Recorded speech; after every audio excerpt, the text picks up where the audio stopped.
Âgé de 35 ans et culminant à 18 mètres de hauteur, il ne manquait plus au sapin de la Grand Place qu'une décoration de Noël digne de sa majestuosité. Un travail d'envergure réalisé avec humilité par ces spécialistes de l'illumination. C'est un peu mythique quand même, hein. C'est quand même le sapin de Belgique, donc voilà, le grand sapin de Bruxelles. C'est chouette, c'est sympa de pouvoir participer à la décoration du sapin. Ouais. Depuis 10 heures ce matin, 3 camions nacelles opèrent un étrange balai jusqu'à la cime du sapin. Les décorateurs doivent se coordonner pour installer une guirlande LED de plus d'1 kilomètre de long. Un défi technique. Vraiment difficulté, c'est coordination les nacelles autour du sapin là. Covid oblige cette année, les codes ont quelque peu changé. Exit la décoration classique. L'ambiance se veut plus printanière sous le thème du renouveau. Une thématique basée sur les fleurs.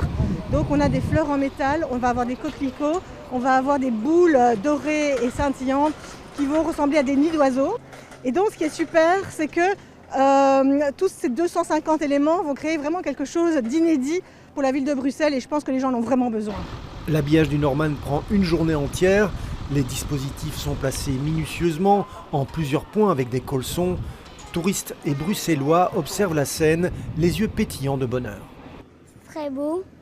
Chaque année, le sapin est super grand, donc c'est toujours chouette de le regarder et je trouve que c'est très très beau. J'ai une petite de 3 ans, elle est très intéressée évidemment par tout ça.